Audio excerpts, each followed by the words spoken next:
Rain hammered the windshield in steady bursts as Caleb Mercer tightened his grip on the steering wheel. The narrow coastal road to Gray Harbor was slick with seawater and grit, the kind that made tires slide if you blinked the wrong way. Behind him, the Atlantic swelled in gray, relentless fury. It looked like the kind of ocean that had swallowed ships and secrets. "You sure about this?" Elijah asked from the passenger seat, his voice low, a little hoarse from the long drive. Caleb didn't answer at first. His eyes stayed on the road, the town of their childhood, creeping into view, a cluster of weather-beaten buildings leaning into the wind like old fishermen who knew better than to stand tall. Gray Harbor hadn't changed. Same storm-ravaged docks. Same rusted crab traps littering the street corners.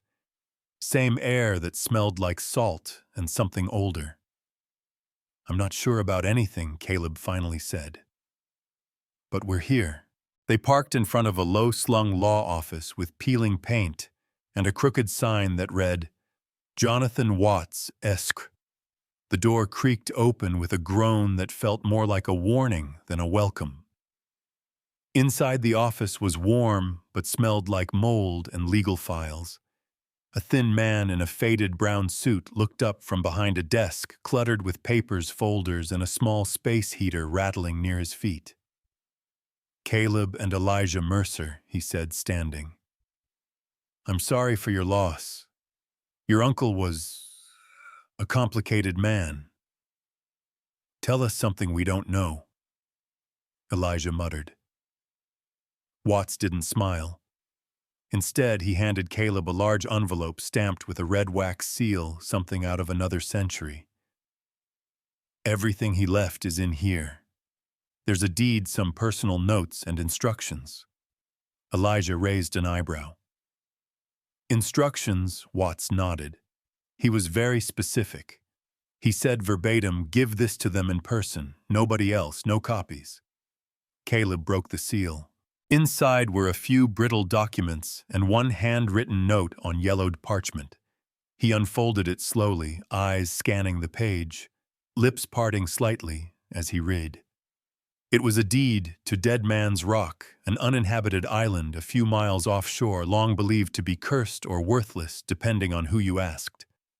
Local kids used to tell stories about lights flickering there at night, about bones buried in the tide pools.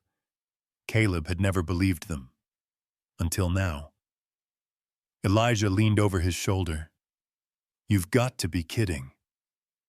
That island, that's what he left us."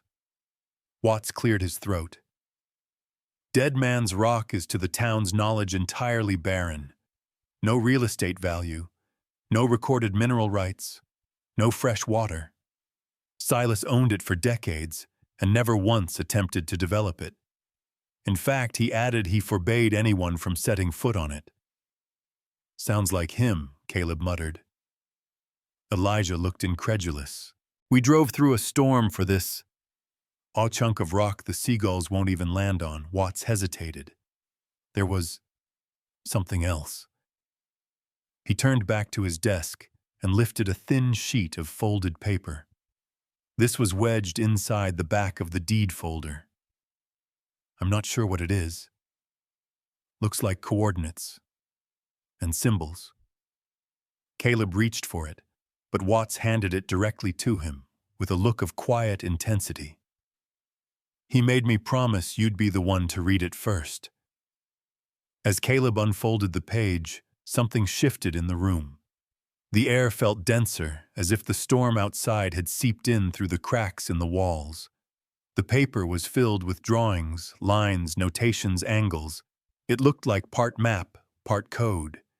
And at the bottom, one sentence written in Silas Mercer's unmistakable, jagged hand. "If you've found this, then someone else already knows." Elijah's jaw clenched. What the hell does that mean? Caleb's fingers traced a faint outline on the page, an arrow pointing inland on the island towards something unnamed. "It means," he said slowly, "we need to go out there." Elijah laughed bitterly. Nope. We're not doing this. We take the deed, we find some rich guy looking for a private fishing rock, and we cash out. End of story. Caleb looked up and his voice dropped quiet, calm, dangerous. If Uncle Silas left us that island, it's not because it's worthless. It's because no one else was supposed to have it. That shut Elijah up. Behind the desk, Watts shuffled awkwardly. Gentlemen, I'd strongly advise caution. The town's attitude toward that island, well, it borders on superstition, yes, but not entirely without cause. People avoid it for a reason. What reason? Caleb asked. Watts hesitated, eyes flicking toward the rain-smeared window. Let's just say your uncle was not the first person to disappear out there for a while. A silence fell. Outside, thunder cracked like bone splitting. Elijah finally exhaled. So what, we sail out there, get struck by lightning, and discover nothing but crab shells and bad vibes. I'm going, Caleb said. His brother rolled his eyes. Of course you are. Caleb turned to Watts. Did Silas leave anything else? A journal, notes. Watts shook his head. No journal, but... He opened a drawer and took out a brass key on a leather cord. He wanted you to have this. Caleb took the key. It was warm in his hand, though the room was cold. As they stepped back outside, the rain had slowed to a mist, but the wind still howled through the empty streets. Gray Harbor felt smaller now, as if it knew what was coming and wanted to keep its head down. They climbed into the truck in silence. As Caleb drove them toward the harbor docks, a figure stood across the street near the shuttered post office, half hidden by shadow.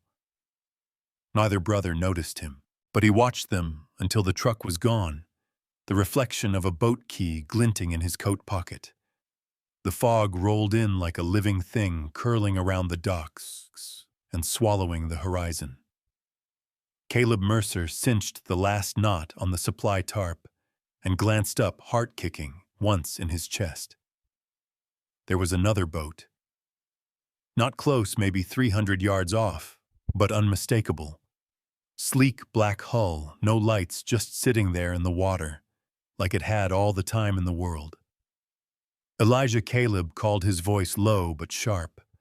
His brother emerged from the bait shack carrying a duffel bag and a thermos of coffee.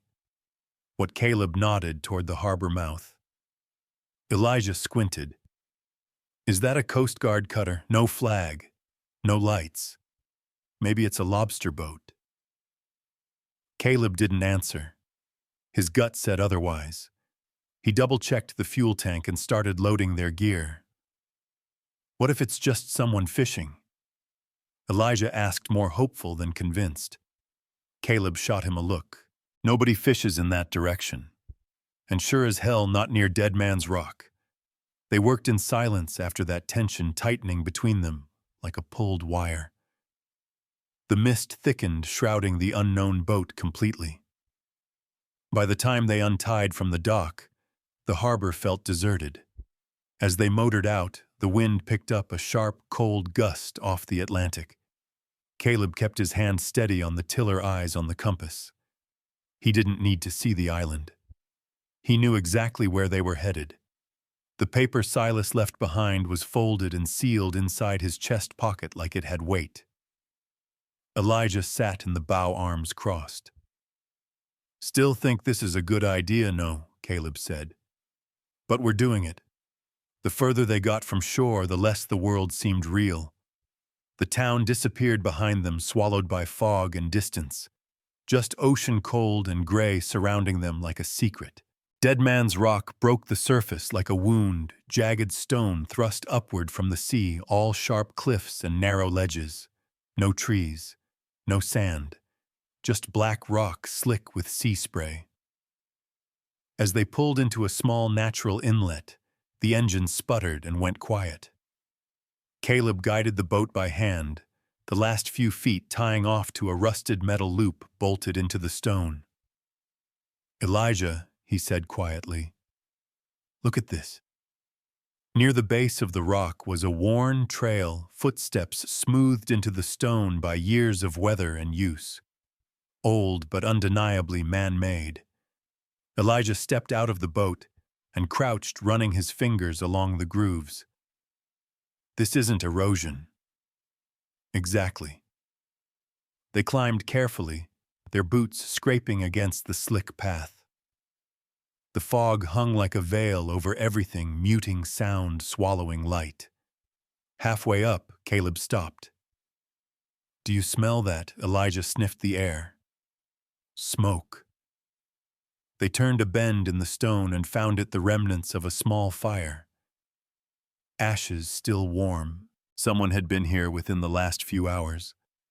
"Looks like we're not the only ones curious about Uncle Silas," Elijah said. Or someone already knew. Caleb pulled out the folded paper from his jacket. He unfolded it carefully, flattening it against his knee. The drawing showed rock formations, compass directions, and a rough sketch of a spiral pattern carved into the stone. "There," he said, pointing to a marking about 20 feet ahead.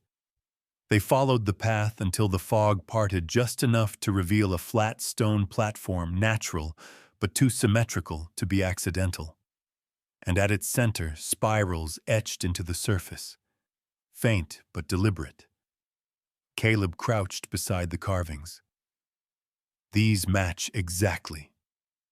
Elijah glanced around nervously. "Why do I feel like we're being watched?" "Because we probably are." Behind them, the faint lapping of water reached their ears along with something else. A boat engine, distant but growing louder. "We should get moving," Elijah said. "This place gives me the creeps." Caleb agreed, but the carvings held his attention. He touched one of the lines, then froze. "What is it?" "There's a seam here." A seam. Caleb ran his fingers along the edges. It was subtle, but there. A thin crack outlining the shape of the spiral. A hidden lid, a panel. Before he could examine it further, footsteps echoed behind them. They turned. A figure stepped out of the fog. Slim-build, waterproof hiking gear hood pulled low. She lifted her head slowly. "Nora," Caleb said, shocked. She lowered her hood. "You weren't planning to do this without me, were you?"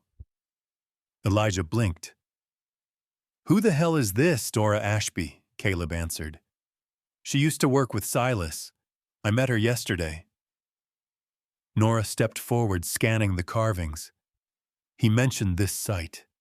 Said it was the beginning of everything. "Beginning of what?" She didn't answer. Instead, she pulled something from her backpack, a worn fragment of parchment. She held it next to Caleb's page. The symbols matched perfectly. It was the missing corner. Together, the two pieces formed a full map leading from this platform to what looked like a larger chamber deeper into the island. "I've been looking for this for years," Nora said quietly. "Silas was protecting something here. Something older than any of us understand."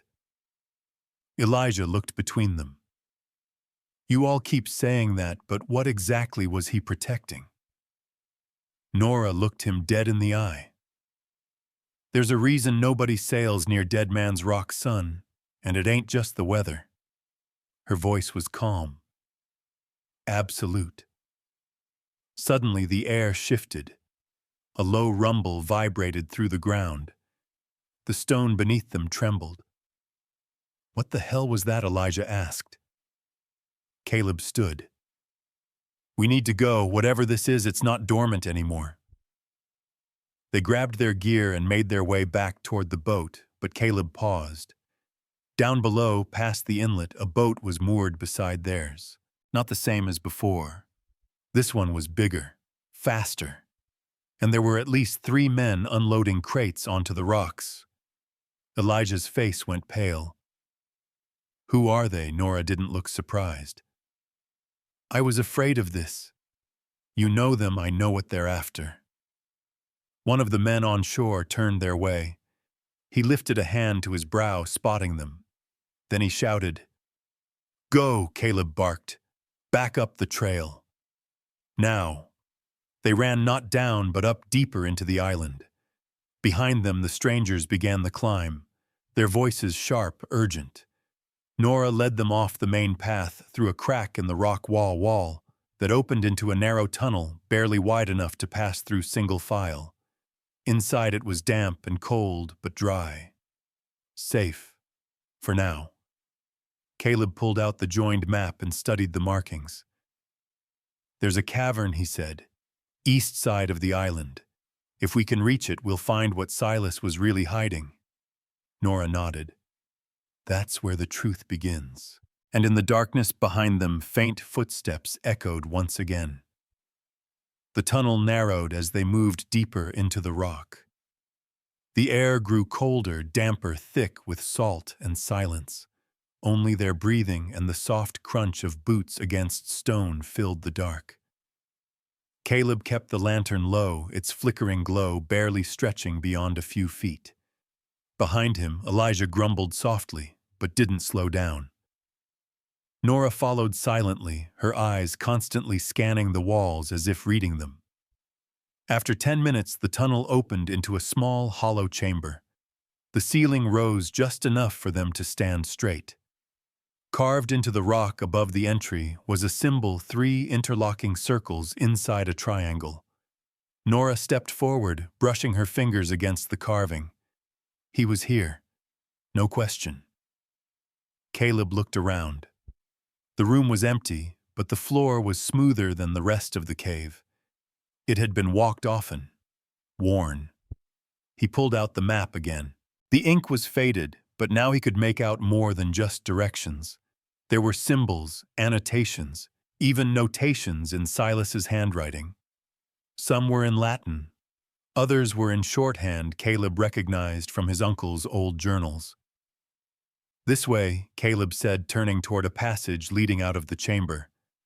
Elijah stopped him. "Do we even know where this ends?" "No," Caleb replied. "But I know it's not here." They pressed forward through the next corridor, which twisted sharply and descended deeper beneath the island. The walls were slick, the air heavier. Caleb's knuckles whitened around the lantern handle.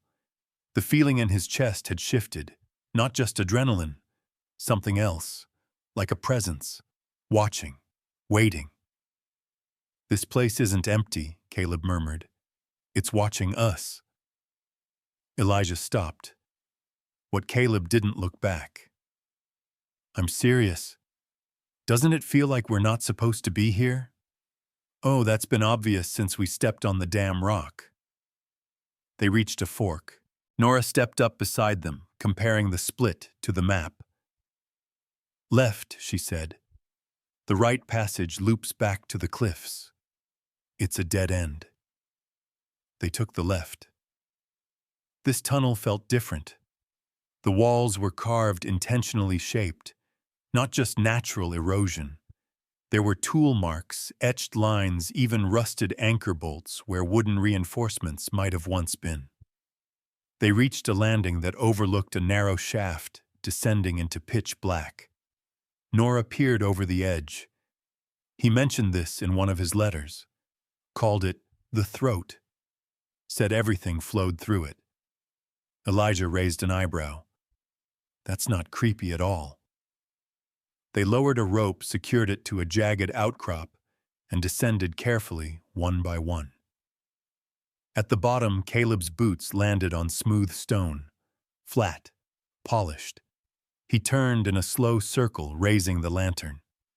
The chamber they'd entered was massive, at least 40 feet wide and 2 stories tall. Ancient wooden beams crisscrossed above them, rotting and bowed under weight. On the far side stood a stone table like an altar. Spiral carvings covered its surface, almost hypnotic in their complexity. At first glance, the chamber appeared empty. But then Caleb spotted something. "Look." Lining the edges of the room were crates. Dozens of them. Some wooden sealed, others metal rusted shut, and all of them marked with coded symbols. Nora stepped forward, awe softening her voice. It's real. It's all real. Elijah lifted the lid on one crate. Inside, carefully wrapped in linen, were gold coins. Some British, others Spanish, others completely unrecognizable. He whistled. So much for a worthless island. Nora was already opening a second crate, revealing maps, journals, nautical tools, even scrolls sealed with wax. This isn't loot, she said. It's history. He wasn't just collecting, he was preserving. Caleb stepped toward the stone altar, trailing his hand over the carvings. Something about it felt off. The grooves were too deliberate, too structured. They're not decorative, he muttered.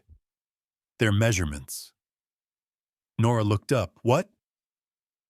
He tapped the lines, angles, coordinates, depth. This whole platform, it's a map. Before anyone could respond, a sharp sound cracked through the chamber. Boots on stone.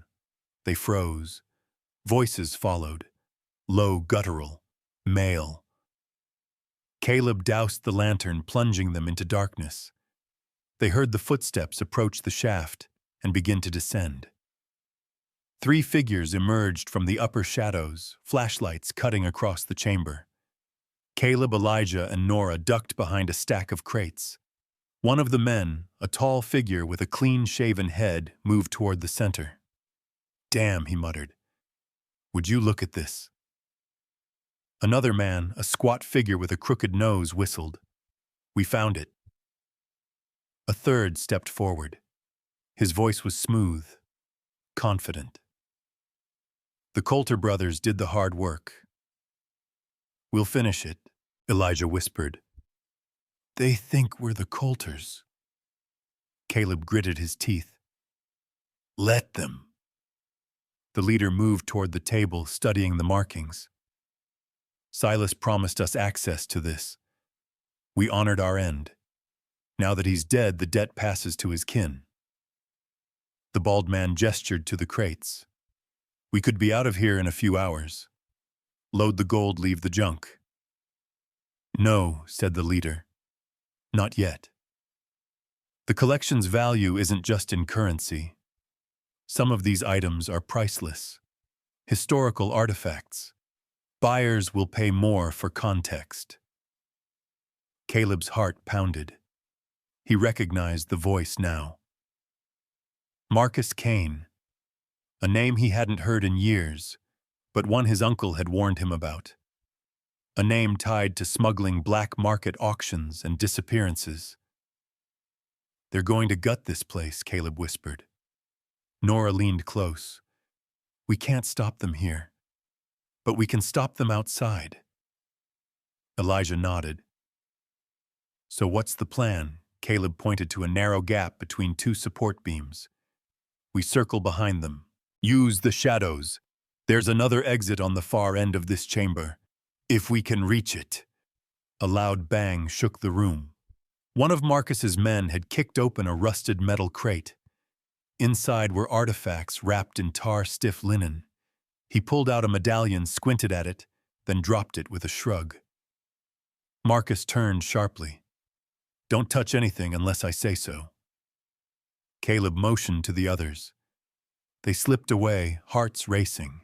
At the rear of the chamber, they found a second tunnel, steep, narrow, but passable. As they crawled through, Caleb looked back one last time. Marcus was staring directly at the spot where they'd been hiding moments ago. His head tilted. Then he smiled. I think we've got company, he said. Caleb didn't wait. He bolted forward, Nora and Elijah close behind. The tunnel twisted hard, then opened into a jagged ravine filled with loose rock and broken scaffolding. They stumbled into the light sunset, bleeding across the clouds like fire. Behind them, the darkness of the island rumbled with footsteps. They weren't alone anymore. And this time, someone wanted them dead. The sun was already sinking when they reached the ridge overlooking the island's western cliffs. The light came in long, angry streaks, red gold and dying orange reflecting off the waves below like molten metal. The air smelled of seaweed and rusted iron, and beneath it something else burnt oil. Caleb pressed his back against a boulder, catching his breath. Elijah knelt beside him, panting, one hand clutching his side. Nora crouched behind them, eyes scanning the cliffs below where the intruders had made camp. There, Caleb whispered, pointing.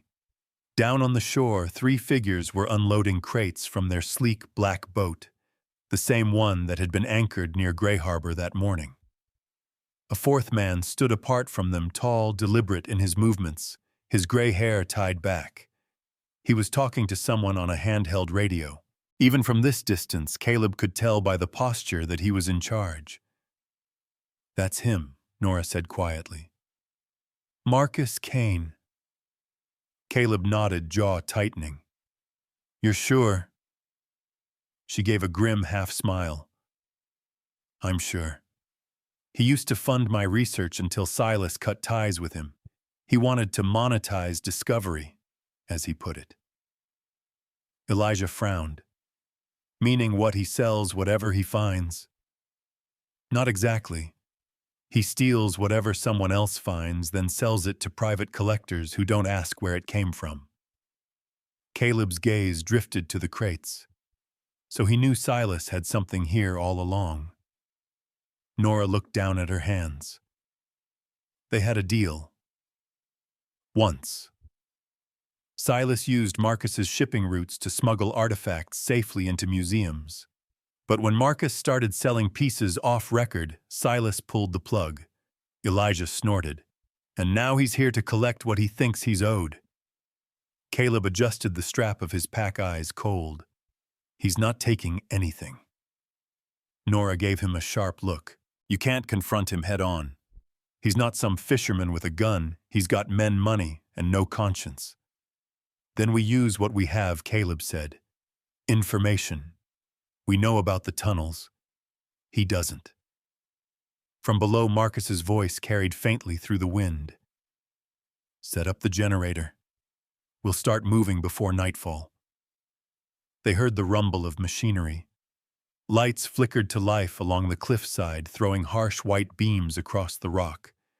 The glow spread upward, reaching the ridge where they hid. Caleb pulled Nora and Elijah back into the shadows. "We move now, east side. If we reach the upper plateau before dark, we can circle around them." Elijah hesitated. "And then what? We can't outgun them." Caleb looked him squarely in the eye. "We don't have to. We just need to make sure they never find what they're looking for." They slipped away as the last light faded, climbing toward the island's upper reaches. The stone grew sharper, fractured by centuries of storms. The sound of the waves below faded into a low, constant roar. When they reached the plateau, Nora pulled out her compass and Silas's map. The wind tore at the edges, but she managed to keep it open long enough to trace a line with her finger. "The altar we found earlier sits directly above the primary tunnel network. If Marcus breaks through there, he'll find the vault Caleb finished. And whatever Silas hid inside it," Nora added. They moved again, hugging the ridge. Darkness settled fast. By the time they reached the plateau's edge, only the thin line of the moon offered light.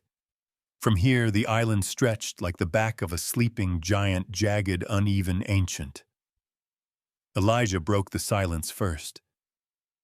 "You ever think maybe Uncle Silas really was crazy?" Caleb stopped walking. "He wasn't." "How can you be so sure?" "Because he built this place to keep something safe, not to get rich. You saw what's down there. Those crates weren't treasure chests. They were archives." Nora nodded softly. "Silas wasn't a miner. He was a curator. Every piece down there tells a story he didn't want rewritten." Elijah kicked a stone into the dark. "And now we're risking our necks for his secrets." "Not for secrets," Caleb said.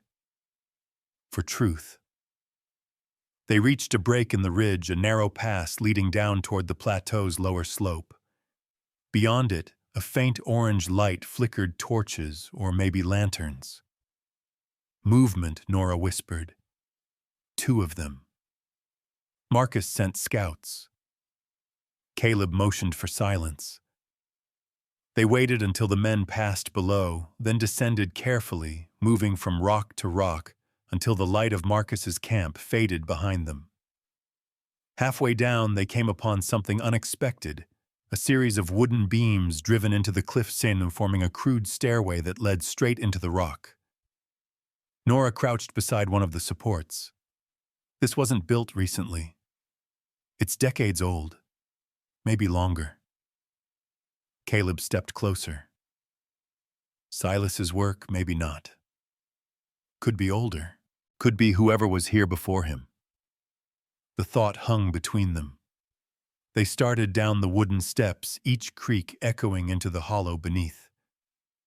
The passage opened into a wide landing lit by dim shafts of moonlight, cutting through cracks in the stone. Below them was a vast hollow, dark, silent, except for the distant rumble of the sea pounding somewhere deep below. Elijah peered over the edge. Looks like the rest of the tunnels. Caleb frowned. No. This one's different. Look, see those markings? Symbols etched into the stone pillars glimmered faintly under the moonlight. Circles, arrows, spiral patterns like the ones on the altar.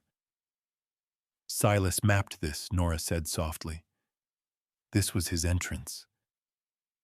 Before Caleb could reply, a voice echoed from the darkness below. Well, well, looks like the Mercers came after all. Marcus stepped into the dim light at the far end of the landing, flanked by 2 men with rifles. His gray hair glowed silver under the moon. He smiled, slow, confident. Caleb's pulse thudded in his ears. You followed us. Followed, Marcus said, amused. No, son. I was here before you. Silas and I built this place together. I just didn't realize he'd left me out of his will.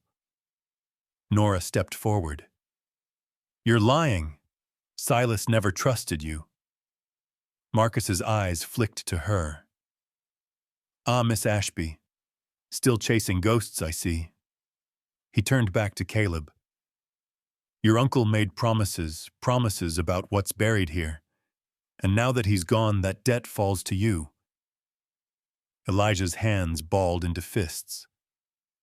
We don't owe you a damn thing. Marcus's smile faded. Oh, but you do. You're standing on something people would kill to keep hidden.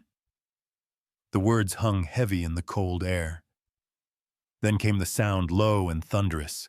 The earth shuddered beneath their feet. Dust rained from the ceiling.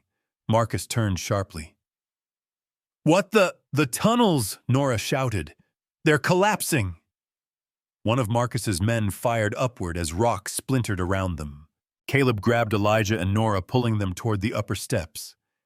Marcus barked orders to his men, his voice drowned out by the roar of falling stone. They climbed desperately as the landing split apart behind them. The last thing Caleb saw before he reached daylight was Marcus standing, his ground eyes fixed on something unseen below. The tremor subsided as they stumbled onto the open plateau. For a moment all was silent except the wind and their ragged breathing. Nora looked back at the smoking fissure. The island's not stable. We need to get to higher ground. Caleb nodded, staring toward the eastern horizon, where the faintest hint of dawn glowed over the sea. Then that's where we go, east side. Silas's real vault has to be there. Elijah groaned, wiping sweat from his face. We keep chasing ghosts, and one day they're going to catch us. Caleb turned his expression hard. Then we'd better move faster. Behind them, far below, a voice carried faintly through the smoke and dust. Marcus Kane, alive, furious, and promising vengeance. And the storm building on the horizon looked ready to grant it. The trail to the island's eastern ridge was nothing but wind-scarred stone and overgrown lichen, clinging to jagged edges. Every step sounded like it echoed off centuries of silence. Caleb led the way, Silas's map clenched in one hand, his flashlight beam cutting through the morning haze like a scalpel. They'd barely escaped the cave collapse. Whatever remained of Marcus and his men was still buried beneath half the western slope, or worse, had found another way out. Caleb didn't dare assume they were dead. Men like Marcus didn't die easy. "Let's stop for water," Elijah said, wiping a streak of dried blood from his temple. The scrape on his forehead from the falling rubble had stopped bleeding, but it still throbbed. They huddled behind a slab of rock that broke the wind. Nora pulled out her canteen and passed it around. "You think he made it?" Elijah asked. Caleb didn't look up. "I know he did." Nora glanced at him. "You saw him too," Caleb nodded. "Right before we reached the top. He was watching us, like he'd just started hunting." Elijah cursed under his breath. "Great." They fell into silence again, broken only by the low rumble of distant waves. Caleb opened Silas's map and traced the faded markings. One symbol caught his eye, a triangle with 3 lines radiating outward, pointing to what looked like a cliff face near the east shore. "This is it," he said. Silas called it the Gate. He marked it in a different ink, thicker, deeper. Nora leaned over his shoulder. "That triangle it's a Celtic protection rune. Silas used it before when marking hidden entrances." Elijah snorted. "You guys are acting like this is some ancient cult ritual." Caleb shot him a look. "It might not be a cult, but it's older than Silas. He didn't build this. He found it." They packed up and moved again, descending through a narrow stone corridor carved into the island's natural slope. The air grew warmer as they dropped in elevation, a strange contrast to the salty wind still slicing through the sky above. By mid-morning, the terrain shifted. The jagged black rock gave way to smoother, wind-worn formations, almost like petrified waves frozen in stone. And ahead, just as Silas's map promised, stood a cliffside wall shaped like a half-moon, with vines creeping down its face and a narrow entrance carved straight into its heart. It was almost invisible unless you knew exactly what to look for. They approached slowly, flashlights off, keeping low. "This is it," Caleb whispered. He stepped forward, pushing aside a curtain of moss-covered stone. A breath of warm air met his face, air that had no business being that warm, that deep inside an island. "What the hell?" Elijah murmured. The passage opened into a long corridor lined with carved beams, blackened with age, but sturdy. The floor was stone flat and dry. There were no lights, but faint symbols glowed faintly along the walls, mineral residue, or some kind of phosphorescent compound that shimmered faintly in the dark. Nora's voice came quiet, reverent. This wasn't just a vault. This was a system. They moved deeper into the structure, past collapsed side tunnels and empty alcoves filled with crates, shattered pottery, rusted equipment. At the end of the corridor, they came upon a sealed iron door. The hinges were corroded, but the symbol was unmistakable, 3 interlocking spirals inside a triangle. Caleb pulled the brass key from around his neck. He looked to Nora, who nodded silently. The lock clicked. The door groaned open with a sound like stone scraping bone. And what they saw stole their breath. It wasn't a chamber, it was a cathedral. The ceiling rose 30 feet above them, held up by natural stone columns and reinforced beams. Sunlight filtered in through cracks high in the rock, illuminating the heart of the island. And in the center stood shelves, tables, crates, all arranged with surgical precision. Gold coins glinted from polished cases. Ancient maps hung in protective sleeves. Manuscripts, tools, carvings, sculptures, all catalogued, numbered, labeled. It was a museum untouched by time. "This isn't just a vault," Nora breathed.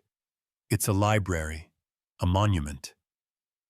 Caleb walked to the nearest shelf. Inside, under glass, sat a weathered leather journal. He opened it gently. Silas's handwriting. He flipped through the pages, each one documenting an item, its origin, its cultural significance, the ethical reasoning behind preserving it. He documented everything Caleb said, every find, every transaction. He wasn't hiding a treasure. Nora finished the sentence for him. He was preserving a legacy. Elijah shook his head slowly. And we almost sold this island to a developer. Footsteps echoed behind them. They spun around, weapons drawn just as a figure emerged through the moss-covered tunnel. Walt Hennessy. He stood in the doorway, arms raised, breathing hard. "Don't shoot," he panted. "I came to help." Elijah stared. "What the hell are you doing here?" Walt stepped inside, slowly looking around in disbelief. "I saw your boat gone this morning. Then I saw Marcus's back at the dock. Figured you might need a second pair of eyes." Caleb narrowed his eyes. "You said you didn't know anything about this." Walt lowered his gaze. "I lied. Your uncle, he told me about this place years ago. Swore me to silence. I helped him smuggle in materials when he needed repairs. I thought I could forget it. But I couldn't." "You knew Marcus would come?" Nora asked. "I knew someone would," Walt replied. "Too much value, too many whispers." Caleb motioned toward the entrance. "We don't have time. If Marcus survived the cave-in, he'll come here next." "He survived," Walt confirmed. "I saw him leaving the medical shed at the harbor half an hour before I launched." Nora stepped back from the table. "Then we have minutes. Maybe less." Caleb nodded. "We can't carry everything. Just the journals, the legal documents, the provenance records, and the sealed vault in the corner," Nora added, pointing. "Silas told me that's where he stored the real proof."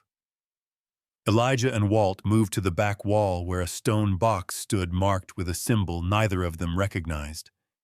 Inside were scrolls, sealed contracts, signed letters from museums across the country, agreeing to acquisitions, proof that Silas's work was legitimate. They packed what they could. A rumble shook the cavern. Not a collapse, footsteps. Dozens of them. Marcus had arrived. Caleb looked to the others. "There's a side tunnel. Silas called it the dust line. It leads out to the southern cliffs." "Then that's where we're going," Elijah said. Caleb grabbed the journal, slung his pack over his shoulder.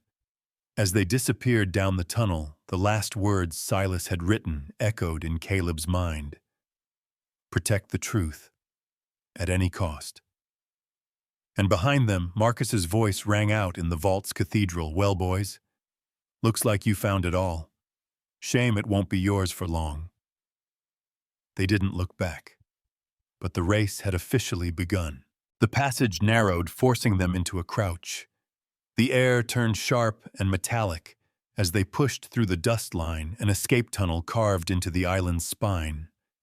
Every footstep echoed like a war drum in Caleb's chest. The weight of Silas's journal thumped against his side, with each movement heavier than any gold they'd left behind. Behind them, the silence shattered. Boots. Dozens. Closer now. "Faster," Caleb hissed, shoving aside debris. "I'm trying." Elijah grunted, dragging a crate of documents through the tight bend.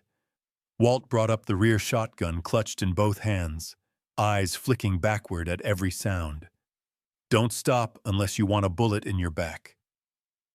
The tunnel widened at last, revealing a fork, one path climbing toward the cliffs, the other descending into darkness. Caleb stopped holding up the map. His flashlight trembled slightly as he traced the red ink Silas had used. "The path splits here," he muttered. "This one goes to the South Cliff exit point. That one." He paused. Nora peered over his shoulder. "That's the loading tunnel. Silas used it when transferring artifacts to boats under cover." We don't have time to go both, Elijah said, breathing hard. And we're not leaving anything behind.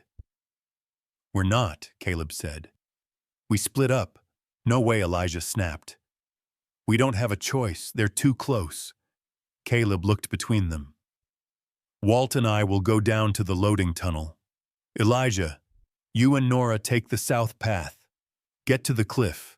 Signal the harbor. I'm not leaving you behind, Elijah said, voice rising. You're not. You're making sure this survives. Walt racked the shotgun. Let's move before that bastard finds another shortcut. Nora looked at Caleb. You better come back. Caleb gave her a nod. I will. They split. The tunnel rumbled as if the island itself objected. Caleb and Walt descended steps echoing in the narrowing shaft. Each turn felt more ancient. At the base, they found a chamber lined with crates and rotted dock ropes. An old rail cart sat abandoned on a wooden track that vanished into the darkness beyond. This is it, Walt muttered. Loading bay. Caleb dropped to one knee, opening a crate. Inside scrolls. Ink preserved in wax sleeves. He reached for another silver coins, each engraved with what looked like Nordic runes. Take only the documented ones, Caleb said. The rest is dead weight. Walt grabbed what he could, stuffing bundles into his duffel bag. Caleb secured the journal in a weatherproof case, slung it across his shoulder. A crash echoed from behind wood, splintering metal, groaning. Voices. Marcus! Go, Caleb said, now. They bolted through the tunnel at the far end of the chamber. Lights danced on the walls behind them, Marcus's men fanning out with flashlights and rifles. A shot cracked. Stone exploded inches from Walt's feet, faster. They broke into a run, twisting through narrow arches and uneven ground. The tunnel angled upward, leading to a rusted gate where sunlight spilled through cracks. Caleb shouldered into it. The rust groaned, then gave way, and they stumbled onto the southern cliffs. Elijah and Nora were already there, waving from the overlook. A red flare burned in Nora's hand, casting crimson light against the rocks. Caleb rushed over. Tell me you got a signal out. We did, Nora said. Caldwell's team is inbound. Great. Elijah muttered, eyes scanning the ridge. Let's hope they show up before Marcus does. Below, the sea churned violently. The tide had risen fast, battering the island's base. Their boat, anchored offshore, tugged hard at its line, barely holding against the current. We'll never reach it in time, Walt said. We don't have to, Caleb replied. We make our stand here. Elijah looked at him like he'd lost his mind. With what, a shotgun and a duffel bag full of receipts, no. Caleb opened the case and pulled out the journal. With this, Nora stared. Silas's master log. Everything. Item histories, ownership records, transfer authorizations. This isn't a treasure map. It's a declaration of truth. Elijah frowned. What good is truth if we're all dead? Caleb looked him in the eye. He dug too deep, and now the island's going to swallow itself. They all went quiet. You're saying Silas kept this place stable with support beams and careful mining. But Marcus opened too much, too fast. The structure can't hold. As if on cue, the ground shuddered beneath them. Caleb continued, voice low. We need to hold this ridge. Once the island starts collapsing, anyone inside will be trapped. Nora nodded slowly. And if we're lucky, Caldwell will extract us before we go with it. Elijah drew his knife. Guess we're betting our lives on timing. A voice echoed up the trail. Mercer. You up there, Marcus? Let's talk like gentlemen. No one moved. Caleb stepped forward, raising his voice. You've done enough talking. This ends here. Marcus emerged at the base of the trail, flanked by 4 men, all armed. He smiled coldly. Funny. I remember saying the same thing to Silas. Walt raised the shotgun, cocked it. You say anything else to him before you killed him? Marcus shrugged. He was difficult. Wanted to cut me out. I disagreed. Another tremor shook the ground. Dust fell from the ridge walls. Your uncle made a deal, Marcus said, taking a step forward. He broke it. You inherited his mistakes. I inherited his mission, Caleb shot back, and I'm going to finish it. Marcus raised his hand. Take it. Gunfire erupted. They dove for cover as bullets chewed into the stone around them. Walt returned fire, hitting one of Marcus's men in the leg. Nora pulled Elijah behind a crate. Caleb clutched the journal close, crawling toward the overlook. Then a sound cut through everything, the deep, echoing groan of earth giving way. The island moaned. A fissure opened across the ridge, splitting through the trail.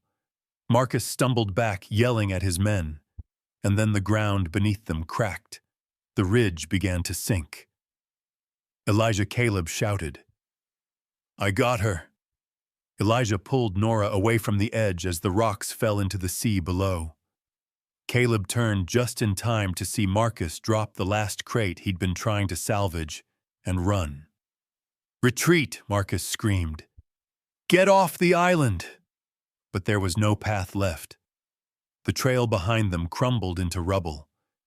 His men scrambled, slipping, falling. 2 disappeared over the edge. Caldwell's voice crackled through a handheld radio on Nora's hip. We have visual. Hold position. Extraction in 90 seconds. Caleb's heart pounded. We don't have 90. He looked back one last time. Marcus was gone. Only dust and splintered stone remained. As the rotor wash of an inbound chopper kicked up salt and wind, Caleb reached for the flare in Nora's bag and fired it into the sky. Red light soared upward, cutting through the smoke and sea spray. And as the helicopter circled in blades, screaming above, Caleb whispered to himself, not treasure, not secrets, just truth.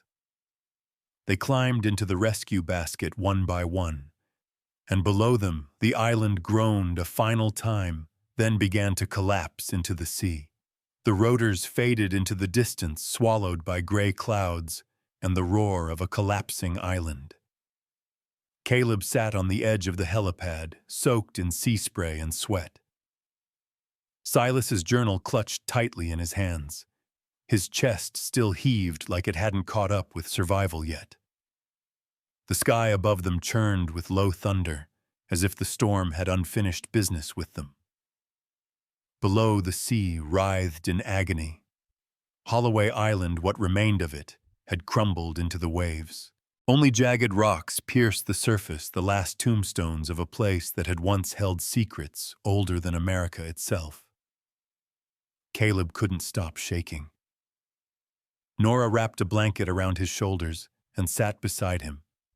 Her hair was caked with dust, a shallow cut above her brow, slowly drying. Her eyes were tired but clear, focused. You okay? She asked, voice low. No, Caleb muttered, but I'm here. That counts for something. Elijah stood a few feet away, arms crossed, eyes fixed on the horizon like he expected it to give something back.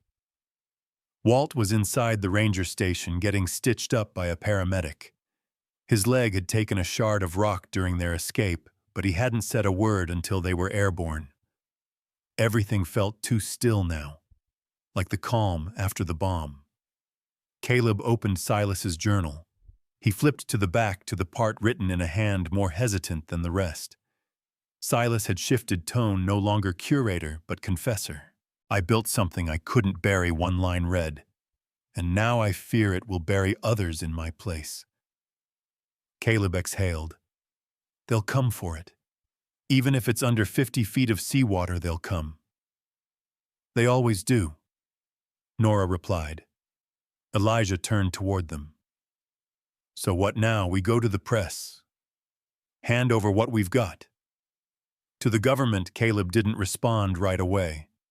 He stood shoulders stiff and looked down the ridge to where Caldwell's team was unloading drones and sonar buoys to map the ocean floor. Not yet, he said finally. Not all of it. What do you mean? Elijah's brow furrowed. Caleb raised the journal. Some of this, Silas didn't want made public. Not until people were ready. And they're not. Not when someone like Marcus is still out there. Nora stepped forward. If we throw it all out there now, we're just giving them a new weapon to fight over. They'll twist it, erase context, erase Silas. No body means Marcus is alive, Elijah muttered. And pissed. Caleb nodded. Which is why we don't wait to defend. We go on the offensive. Nora tilted her head. You want to hunt him? No, Caleb said. I want to make sure he's no longer the hunter, he's the hunted. A silence settled between them. Walt emerged from the station with a bandage strapped around his thigh and a steaming mug of coffee in his hand. You kids planning a revolution without me? He asked, limping toward them. Something like that, Elijah said. Well, good.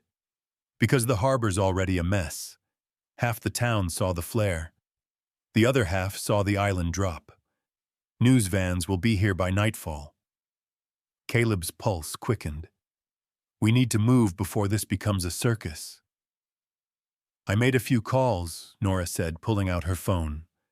My old mentor at the University of Chicago has access to a secure vault. No digital leaks, no press. He owes me. Caleb nodded. We'll ship what we recovered to him. You oversee cataloging. Keep it off-grid. I'll go with her, Elijah added. Make sure nothing slips through. Walt raised his hand. What about disappearing? Because I got a guy in Mendocino lives in a literal cave. Government forgot about him 20 years ago. Caleb looked at him. That sounds ideal. As they planned, Caleb's mind drifted to Silas's words. Warnings really about history being as dangerous as any weapon if it fell into the wrong hands. That was Marcus's plan all along. Not just to profit off treasure, but to reshape history on his terms. Nora's phone buzzed. She glanced at the screen and cursed softly. What is it? Caleb asked. They've ID'd us. Photos from the helicopter leaked. Marcus Kane's name is trending online. Elijah cursed under his breath. We didn't even have 12 hours, and now the wolves are circling, Walt muttered. If you're going off the grid, now's the time. Caleb stared at the ocean, the churn where the vault used to be. He could still feel the weight of it, like the island hadn't fully let go of him. We let them think we're fractured, he said. Let them chase us through shadows. He looked at the journal again. But we don't run. We work. We publish Silas's story piece by piece, proof by proof. Not just what he found, but why he protected it, and who tried to destroy it. Nora smiled slightly. You're starting to sound like him. Caleb shook his head. I'm not Silas. He tried to fight alone. That's why he lost. Walt sipped his coffee. So, what are we now? Archivists, truth smugglers, Caleb turned to the group. We're stewards, and if Marcus resurfaces, we don't just expose him, we dismantle everything he built. Elijah gave a small, tired nod. One chapter at a time. As helicopters approached on the horizon, bringing media and noise and spin, Caleb tightened his grip on the journal. This doesn't end with Holloway Island, he said. That was just the lock. And we've got the key, Nora added. They walked toward the ranger station, stepping into the growing shadows of their next war, one not fought with bullets, but with truth. And this time they weren't just survivors. They were storytellers with teeth. It was just past 2 a.m. when Caleb's phone buzzed on the motel nightstand. He jolted upright in bed, heart already racing, hand grabbing for the worn leather journal out of instinct. Nora stirred in the next room, her light already flicking on through the thin wall. Across from him, Elijah sat bolt upright in the armchair. He'd never quite fallen asleep, in a knife already in his hand. They didn't live normal lives anymore. They were too exposed, too hunted. Caleb checked the screen. An encrypted message from Nora's contact at the university. Compromised. Someone got in. We moved the materials. Trust no one. He exhaled slowly. They found it. Elijah was already on his feet. The vault. The off-site lab in Chicago. The one we trusted. Caleb stood grabbing his bag, pulling on jeans. We're burned. Nora burst into the room moments later, tablet in hand. I just got the same message. Cameras were blacked out. Entry logs deleted. You think it was Marcus? Elijah asked. Nora shook her head. Not directly. Too clean. This was corporate level. Hired hands. Private contractors, Caleb muttered. Shell companies. Maybe even foreign buyers. He paced the motel room, mind already building connections. They're trying to erase the trail. Anything that leads back to the Coulter vault. Elijah sat heavily on the edge of the bed. So now what? We're out of evidence. No, Caleb said. Not all of it. He walked to the duffel bag in the corner and pulled out a thick folder of digitized scans. Artifacts, field notes, inventory lists. They'd copied everything Silas wrote before mailing the originals to the lab. But the real value wasn't just the documents. It was how they told the story. We go public, Caleb said. Now, before they can twist it. Elijah raised a brow. You sure about that? Once it's out, we can't pull it back. Caleb nodded. This isn't about safety anymore. It's about truth. He opened the folder and pulled out the marked photo. A stone artifact shaped like a key, carved with symbols Silas believed were pre-Columbian and Norse, a relic that shouldn't exist in North America, yet had been pulled from the vault's wall. This was the centerpiece, he said. The one they'll try hardest to disappear. Nora looked over his shoulder. We have metadata time-stamped, geotagged, signed by Silas. It's enough to prove he found something no one can explain. Elijah leaned back against the wall. They're going to come at us sideways, discredit us, call it a hoax. Say we faked the vault, the collapse, the photos. Let them, Caleb said. We give the story to someone who can't be bought. Someone with reach. Nora frowned. You have someone in mind, I do. He reached for his phone and pulled up a contact buried under layers of aliases. Marla Tran, a veteran investigative journalist blacklisted by half the networks for refusing to soften stories. She ran her own independent outlet, now streamed to millions. She'll get the story right, Caleb said. And if she doesn't? Elijah asked. Caleb met his eyes. You don't erase history by burying it, you make it louder. By sunrise, they were halfway to Santa Fe, riding in a battered SUV Walt had borrowed from his off-grid contact. Dust kicked up behind them as the landscape stretched wide and empty, a harsh contrast to the storm-swallowed cliffs of Holloway. Marla Tran met them at a forgotten gas station, just off Route 285. She looked exactly like her reputation, sharp-eyed, no bullshit, with a laptop bag strapped crosswise over a desert jacket and 2 phones clipped to her belt. Nice choice of meeting spot, she said, scanning the horizon.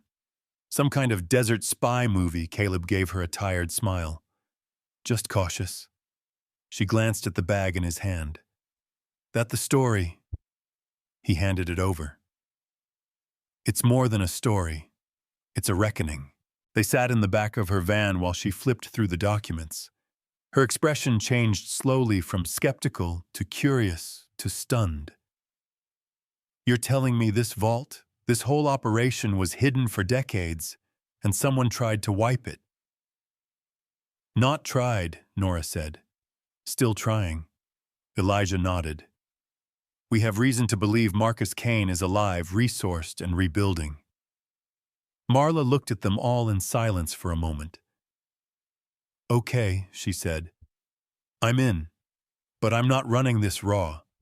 We do it my way, cross-referenced, fact-checked, and backed up 6 ways from Sunday. Good, Caleb said. We're not here to sensationalize. We're here to get ahead of the rewrite. Marla smirked. You're preaching to the choir, Coulter.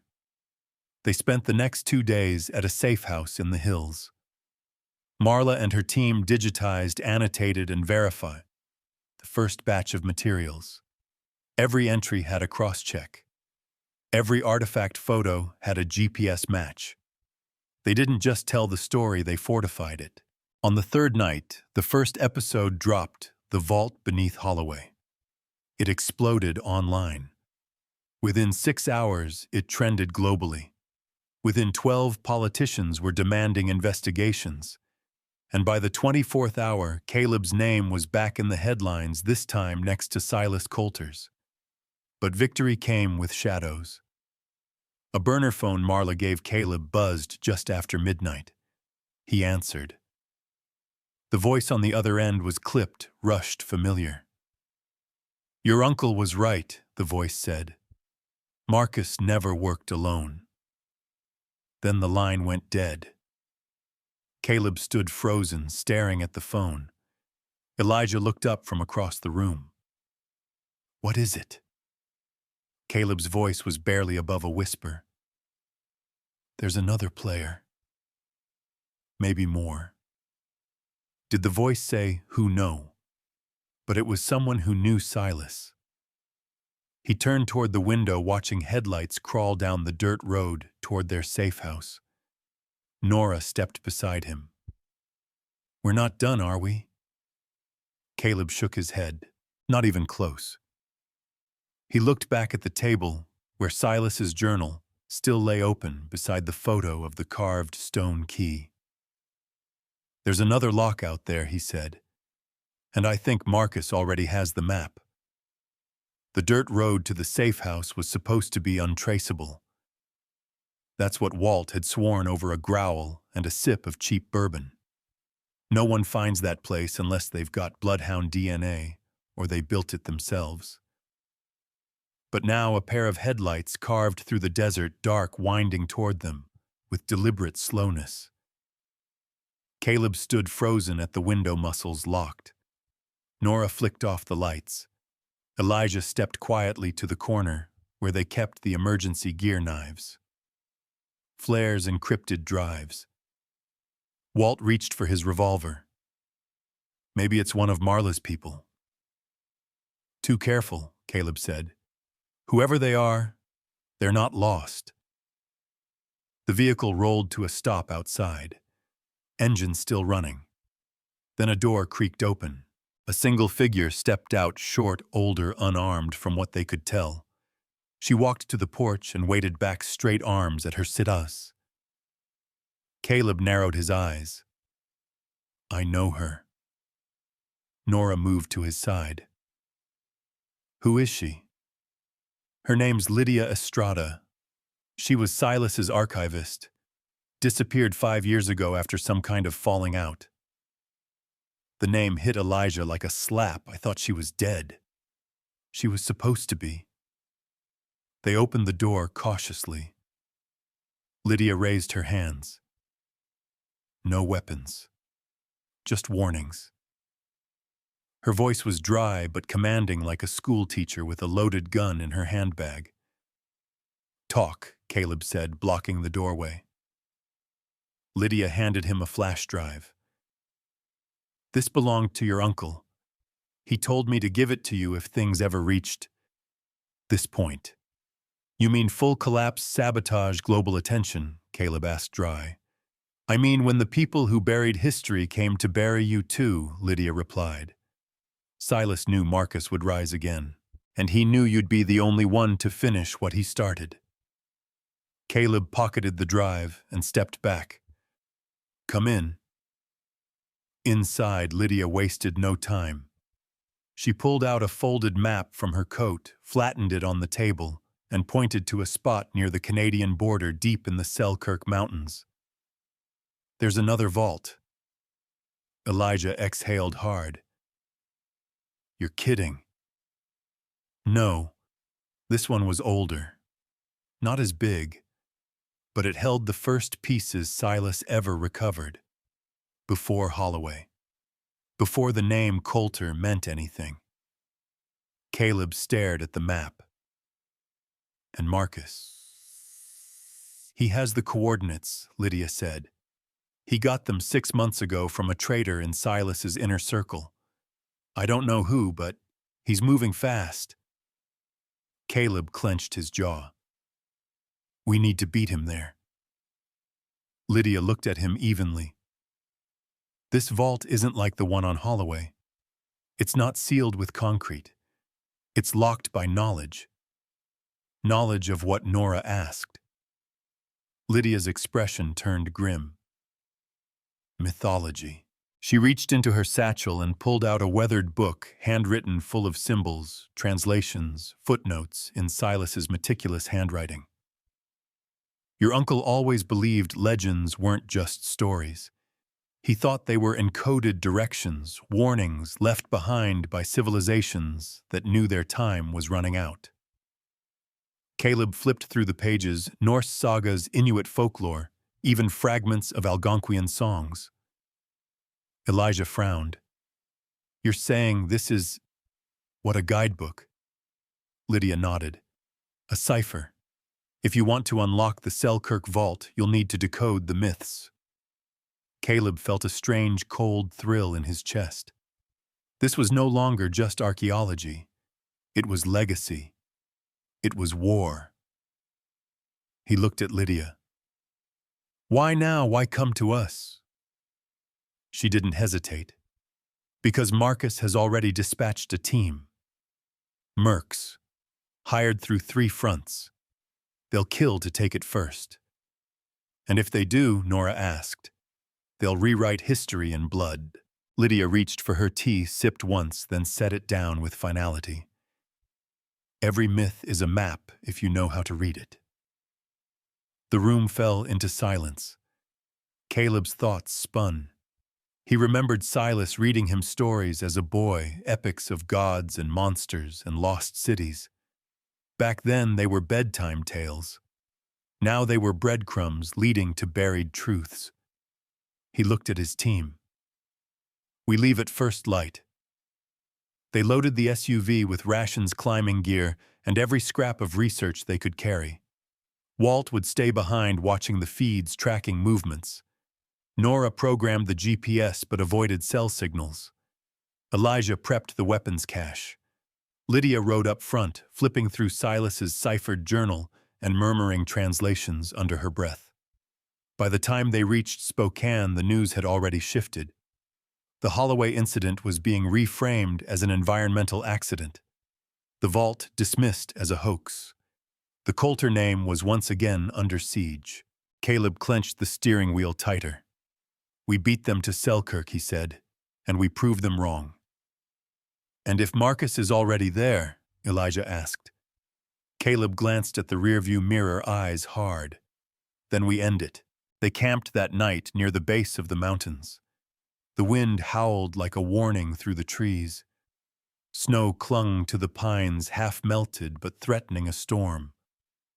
In the flickering firelight, Lydia laid out the key symbols drawn from myths that echoed the same imagery over centuries: a gate guarded by wolves, a stone that bleeds, a cave where the sun never touches the floor.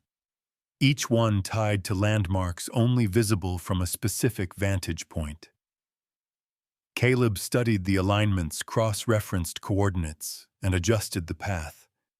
It was an invisible trail hidden inside old stories, but now it pulsed with urgency.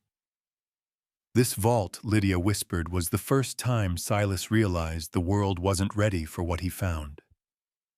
That's why he buried it, and we're unearthing it in the middle of a manhunt, Elijah muttered. We don't have a choice, Caleb said. If Marcus gets there first, he won't just take the past, he'll sell the future. Nora tossed another log on the fire. Then we make sure he never sees the door. They stared into the flames, each of them knowing tomorrow would test more than their endurance. It would test their belief in what Silas left behind.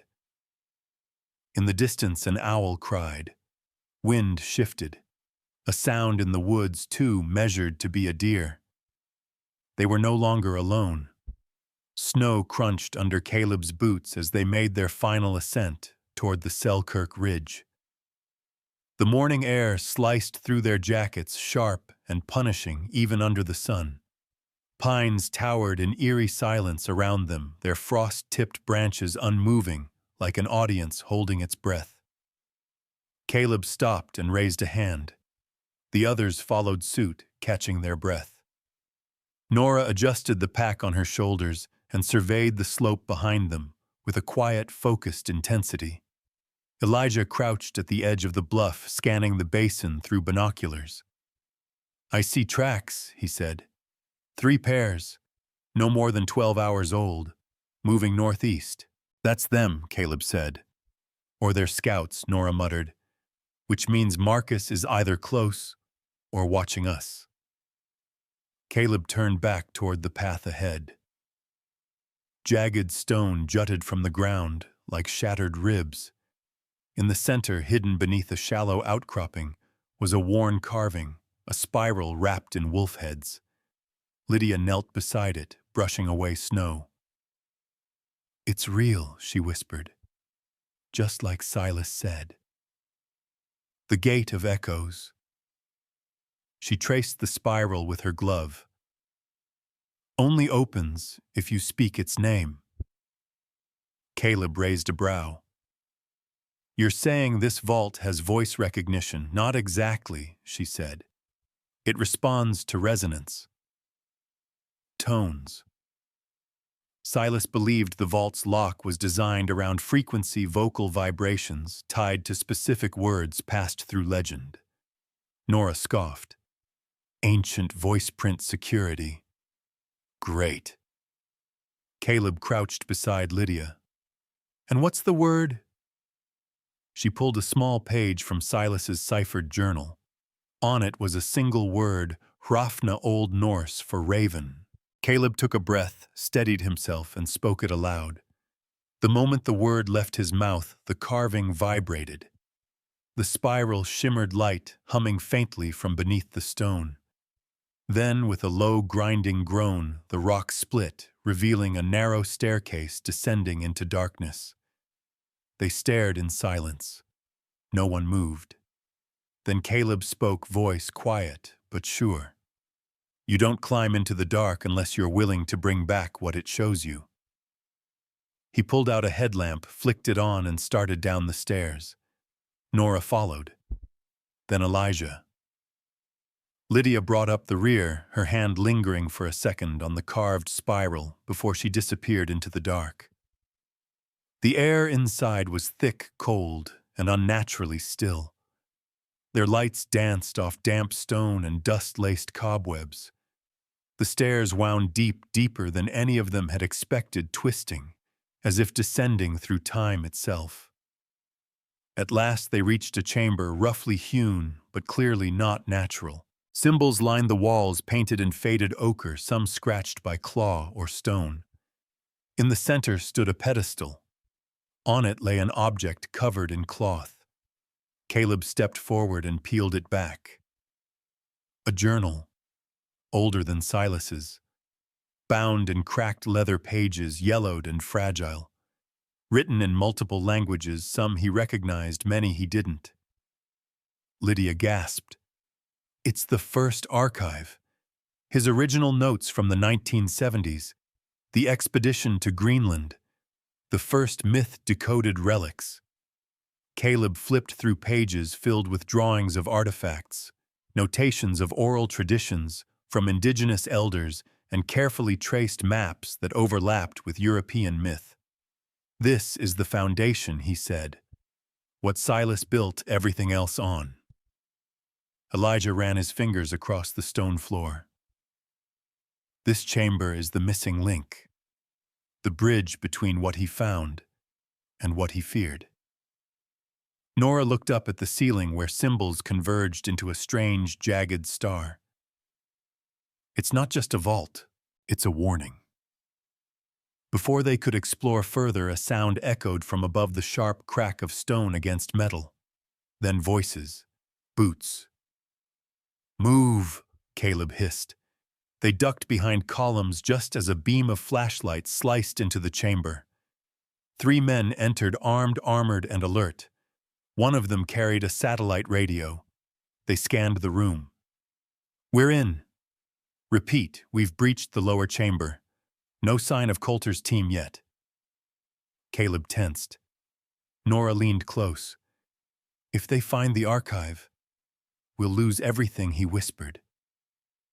Elijah mouthed distraction. Caleb nodded. He signaled a countdown.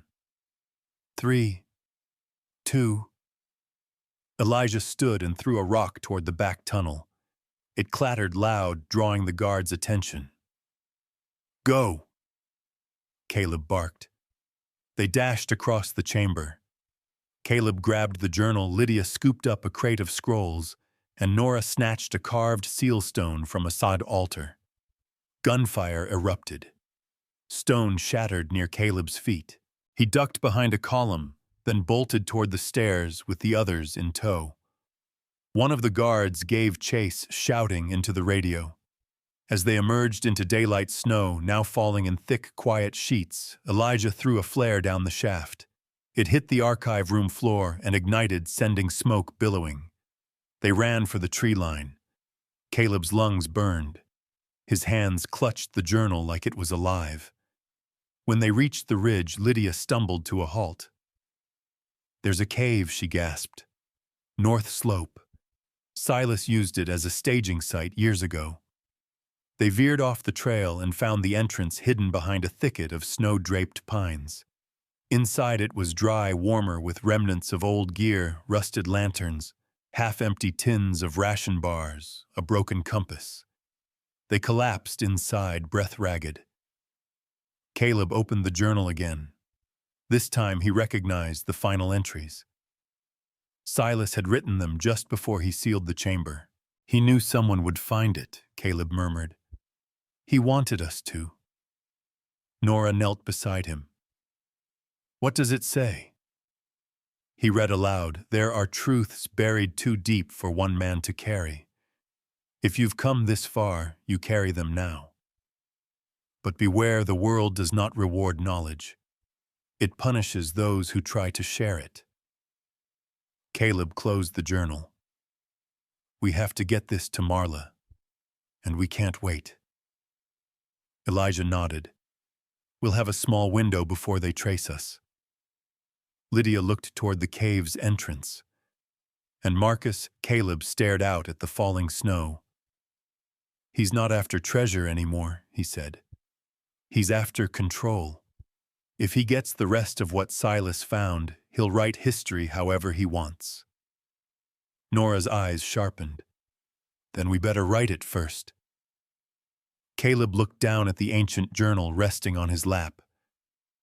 Next stop, he said, is broadcasting this before Marcus can erase it. The snow let up by morning, but the silence that followed felt heavier than the storm. In the mouth of the cave, Caleb stared down at the satellite phone, waiting for Marla's voice to cut through the static. Every second they lingered risked interception, but moving too soon could cost them the only connection they had left. Finally, the line clicked. Caleb, Marla.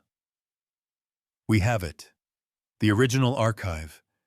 We've scanned the first half, it's all real.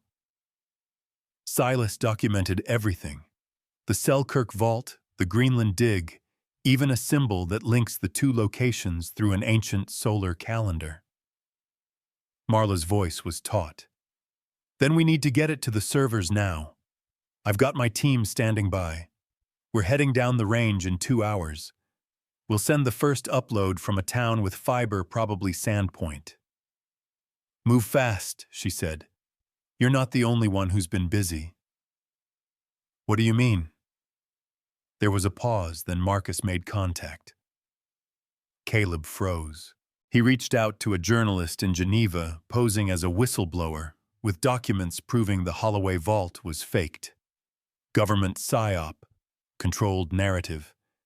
He's flooding the story with disinfo before yours can break. Caleb's blood ran cold.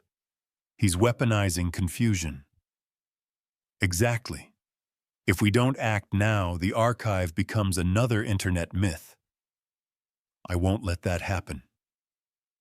They ended the call. Nora stepped beside him.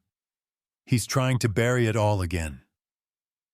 No, Caleb said, shoving the phone into his coat. He's trying to burn the forest down before we can show them the roots.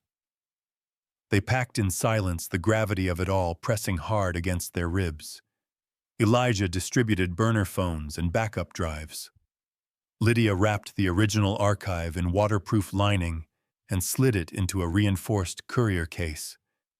By noon, they were driving fast, down icy switchbacks, the journal secure between Caleb and Nora in the front seat.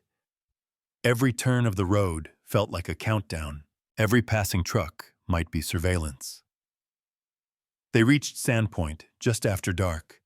It was a quiet mountain town dressed in Christmas lights, unaware of the war playing out in its shadows. They checked into a small lodge under fake names. Nora and Elijah set up a makeshift upload station in the room connecting to a private network via satellite relay. Lydia stood watch near the window. Caleb uploaded the first encrypted batch to Marla's cloud, the Greenland notes, the Selkirk cipher, the carved sealstone photos. He hit send. The room held its breath. The upload bar crawled forward. 1%, 2%, 3%. Suddenly the lights in the room flickered, then died. Elijah cursed.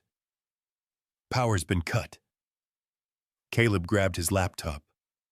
We're not on hotel Wi-Fi. It shouldn't matter. A new warning popped up on screen, signal jammed. Transmission failed. Nora swore. They found us. Lydia rushed in from the hallway. 2 men in the lobby. No bags. Military posture. Trying not to look like they're looking. Caleb unplugged the hard drive, wrapped it in foil, and shoved it into the lining of his coat. We go out the back. They ran. Down the hallway. Through the fire exit. Into the frozen alley. Behind them, the sound of boots echoed off the concrete. Caleb didn't look back. They piled into the SUV and peeled out into the dark, headlights off until they hit the highway. No one spoke for 5 minutes. Then Elijah said, "Where now?" Caleb gritted his teeth. "Next viable satellite links in Spokane. It'll take 3 hours." "We might not have 3 hours." Nora looked out the window. "We'll make them." But before they hit the state line, a black SUV cut across the road. Tires squealed. Caleb slammed the brakes. The car skidded to a stop. Marcus Kane stepped out of the other vehicle. He wore a black coat, no visible weapons. But his calm was more terrifying than any gun. He stepped into the headlights, hands open. No threat. Just a man who'd burned the world and thought himself justified. "Evening," he said smoothly. No one answered. Caleb rolled the window down half an inch. "You followed us," he said. Marcus smiled. "Of course I did. You're carrying a dangerous thing, Caleb."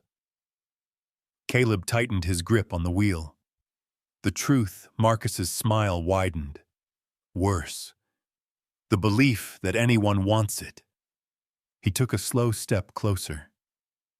You think you're preserving something noble, but what you're really doing is setting fire to the system that protects people from the chaos of truth. History isn't a ledger, it's a weapon, and it belongs to whoever writes it best. Nora opened the glove compartment slowly, her hand closing over the flare gun inside. Marcus went on, You think you're revealing secrets, but all you're doing is creating noise. Caleb stared at him, jaw clenched. You know what I think? Marcus raised a brow. The truth doesn't always set you free. Sometimes it sets the whole damn forest on fire.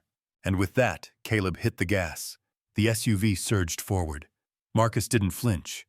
He stepped aside at the last moment, letting them scream past. Gunshots followed 2, maybe 3. Something pinged off the back fender. They didn't stop. They didn't even breathe until they were 10 miles out, and the highway disappeared behind them. At 3:43 a.m., they reached Spokane. Caleb burst into an old community radio station long abandoned, but wired into an emergency satellite tower. It took Elijah 15 minutes to boot the signal, override the security, and funnel the archive into the system. This time, it worked. Batch after batch uploaded into Marla's decentralized backup grid. 10 mirrors, 3 continents, anonymous peer hosts. When the final file went through, Nora turned to Caleb. It's out. He sat down heavily, exhausted, shaking. Elijah looked out the window, and Marcus, Caleb leaned back, closed his eyes. He just watched the forest catch fire. Lydia sat on the floor, journal in her lap. It's not over, she said. He won't stop. No, Caleb agreed. But now he's chasing a truth the world already saw. And it's not his anymore. The sky outside began to lighten. A new dawn sharpened by fire and silence. It had been 5 days since the archive went live. 5 days since Caleb Coulter's name ignited a firestorm of controversy, debate, and in some corners, quiet vindication. Academic journals that once mocked Silas Coulter's work now issued open letters of reevaluation. Indigenous scholars long dismissed were suddenly being asked to weigh in. And while mainstream outlets scrambled to control the narrative, the truth had already spread beyond containment. It was out. All of it. Broadcasted. Backed up. Reposted millions of times. The videos of Caleb and his team, raw, unfiltered speaking, not like experts, but like witnesses, had gone viral. It wasn't the polish that caught the world's attention. It was the conviction, the sincerity, the quiet fury of people who'd nearly died trying to stop the past from being erased. Now Caleb stood alone at the edge of the cliff where it had all begun. The Pacific stretched out before him, a vast sheet of gray steel. Waves crashed against the rocks below, relentless, like they were trying to wear down the bones of the earth. Wind howled off the sea, carrying salt and memory. In his hand was a letter, the last one from Silas, sealed in wax with the old wolf insignia. He broke it open and read it for the first time. Caleb, if you're reading this, then you've done what I couldn't. You brought the truth into the daylight. But be warned, daylight doesn't purify. It exposes. And not everyone survives the exposure. You may be hated for it, misunderstood. But some truths are worth that. Some stories aren't meant to be owned, they're meant to be passed on. The vaults are only part of it. What matters is what you choose to protect when the whole world tells you not to. That's the legacy. Silas Caleb folded the letter and slipped it into the inside pocket of his coat. Behind him, he heard footsteps on gravel. Elijah. He didn't speak at first, just stood beside him, staring out at the same horizon. They're not charging, Marcus, Elijah said finally. Interpol says there's not enough hard evidence. Most of his network scattered. He disappeared again. Caleb nodded slowly. Not surprised. He always knew how to vanish. But the damage is done, Elijah continued.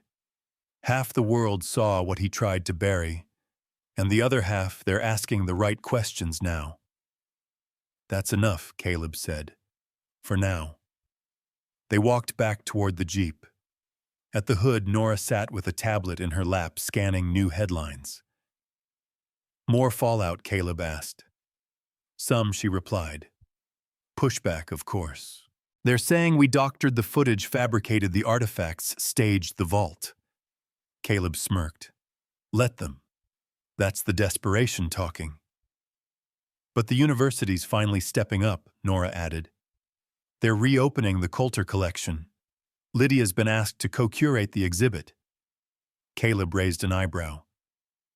She say yes. She's still thinking, Nora said. She wants to make sure it's not just a PR stunt. And the map, Elijah asked. New coordinates surfaced this morning, she said. One near the Andes, another in the Arctic Circle. Both line up with the original symbology. Caleb stared at the sky, watching a gull spiral through the thin air. Do we go? Elijah asked. Caleb hesitated. Not yet. Nora gave a surprised look. You. Turning down a chase, he shrugged. For now. We've spent too long digging. Maybe it's time we let something grow instead. Later that night, they gathered at Lydia's mountain cabin. Snow blanketed the trees in soft silence, and the wood stove filled the room with a crackling warmth. The air inside smelled of cedar and old books. Lydia had placed Silas's journal on the table, the original. They passed it around slowly, like something sacred. Each of them chose a single line to read out loud, something that had stayed with them. Elijah spoke first. Myth is a shadow cast by something too bright to look at directly. Nora followed. The further you go back, the more the lines between science and faith disappear. Lydia's voice was quieter. Not everything that's buried wants to stay hidden. Finally, Caleb turned to the last page. It was blank. He took the pen from Nora's hand, paused, then wrote, "Truth isn't a relic to be kept safe. It's a wildfire. It consumes, it reveals, and when it's done, nothing looks the same again." He closed the book gently. They sat in silence for a while, letting the words settle. Outside, snow fell like dust shaken loose from the sky. The world beyond their quiet refuge buzzed with opinion politics and spin. But in this room, there was clarity. There was purpose, understanding, legacy, and choice. The kind of choice few people are ever given, not what to believe, but what to do with the truth once it's finally yours. Caleb looked at each of them, Elijah, Nora, Lydia, and saw something more than resolve. He saw belief. The vaults hadn't been the real battle, nor the artifacts, nor even the journal. The real war had been for memory, for story, for who gets to decide what survives history and what's buried again. And they'd won, not because they fought harder, but because they refused to stay silent. That was the real message. That truth is not some fragile thing to be protected. It's a weapon, a light, a match. And once struck, it will burn through lies until only the bones of meaning remain. What they did wasn't just discovery, it was defense. Of something older than evidence, more sacred than belief. They hadn't just preserved history, they'd passed it on. And no one, not Marcus, not any government or shadow council, could ever fully take that back. Not now, not ever.